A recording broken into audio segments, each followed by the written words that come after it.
Ambassador Huckabee, thank you so much for taking the time to being with us. My pleasure. Thank you so much for visiting with me. We heard President Trump speaking about the protests that we are seeing in Iran these days, promising to come to the rescue of these protesters, sending warnings to the Ayatollah regime not to hurt these protesters. How likely are we to see an American operation against the Ayatollah regime to topple this regime that, as you say yourself, is the source of all those problems in the Middle East? Yeah, I think we got to be clear. Iran is the kitchen from which all these dishes get served. It may be served by Hamas, Hezbollah, or the Houthis, but it's still the same chef, the same kitchen. It's all coming out of Tehran. Whether or not the U.S. would become actively involved, I don't know. I'm not sure that we're seeing ourselves as a role in being a part of a revolution. I think everybody understands that the ideal way for a regime change in Iran is for the people of Iran to make this decision. You would think after 46 years that the Iranian people, especially those who remember life back prior to 1979, when the Persian culture, the Persian government, I mean, it was really something to be envied. And, you know, you can understand why the people of Iran are very unhappy. Add to that, their economy is completely in tatters. They don't have enough water. And what does the Iranian government do? They spend every last dime trying to build rockets and missiles and fund foreign proxies whose purpose is to kill Jews in Israel and to attack America. But if we do see more involvement of the regime in hurting these protesters, is President Trump likely to follow up with his warning? I would always say this: if the president says something, you could pretty much take it to the bank. So I can't tell you how, when. Those are things I simply don't know. But when the president says something, I listen very carefully, because I found that when he says it, he means it, and people had better take that seriously. I don't know how all this plays out. He's not shared that with me. But when he says something, I know I write it down and say, I'll be watching. We heard some very clear statements from President Trump about the need to disarm Hamas and the fact that it will only be given a short period of time to do so. Still, there are no signs of Hamas disarming. Quite the opposite. Intelligence shows that Hamas is rebuilding itself, regrouping for a possible attack, or at least holding on to power. What should we expect in terms of a deadline for disarming this terrorist group? I think they should listen very carefully to what the president has said.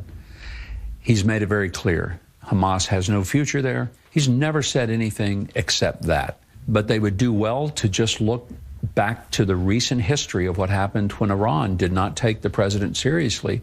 And he told him, you're not going to enrich uranium and you're not going to have a nuclear weapon. And they kept moving toward it. And then we saw not only Rising Lion, but we saw Midnight Hammer and the B-2 bombers coming from the U.S. to bomb Fordo. If Hamas did not learn something from that, we have a saying where I come from in the South, back in the States: there is no education in the second kick of a mule. It means that if you didn't get the message the first time, you probably won't get it the second time.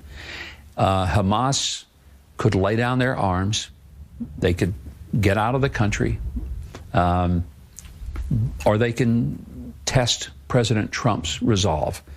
I would not recommend they do the latter. Do you see a situation in the coming months where Israel goes back to fighting to take down Hamas? You know, it's hard to determine who will do it and how they will do it. I can't predict that. I just simply don't know. I have every confidence that when the president tells them they're going to disarm, they will. And how it happens and who carries it out, I'm going to leave that to the president, to the Israelis. They'll be the ones who will probably figure it out. And when that decision is made, it will be made with clarity, and it will be made with force. One country that has volunteered to be part of that force is Turkey. But Israel is very clear, not wanting to see any Turkish presence in Gaza. Will President Trump push Netanyahu to allow this Turkish involvement? I think one thing we've seen with the president and his relationship with the prime minister is that there is very, what I would call not just strong relationships, but there is very honest and frank conversations that these two leaders share.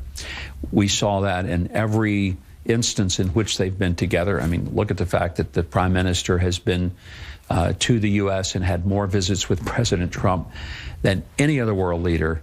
In fact, most of them might have one. He's had, I think, 5. So it's a pretty remarkable relationship because it's in our strategic interest as the United States to have this level of partnership with Israel. It's important to us. I know there are some Americans who think it's only important to Israel, but it isn't. It's important to the United States. Israel is still the canary in the coal mine. Whatever is targeted toward Israel is really targeted toward the United States. So when it comes down to whether the Turks will have a role, I don't think they will as long as the Israelis feel that it is not something that they can absorb.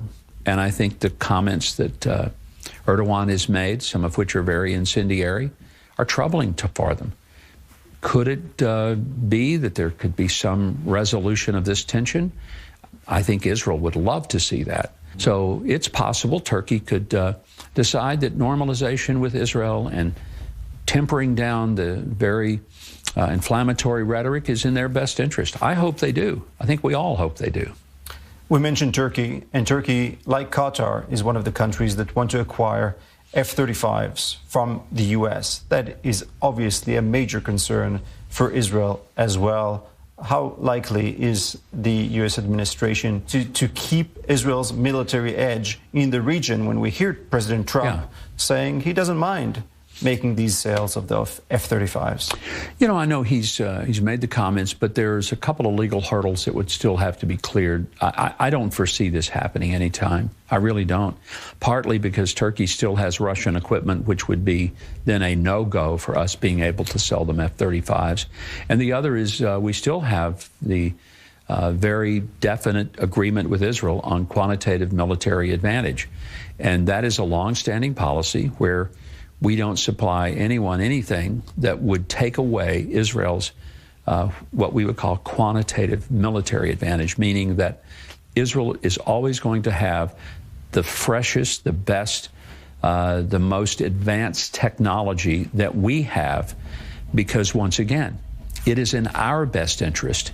This isn't charity. This is partnership. There's a big difference, and a lot of people, maybe even in Israel, don't fully understand it. Ambassador Huckabee, I'd like to thank you so much for taking the time to speak to us. It has been my pleasure. Thank you very much. Thank you. Appreciate Hope to it. do it again.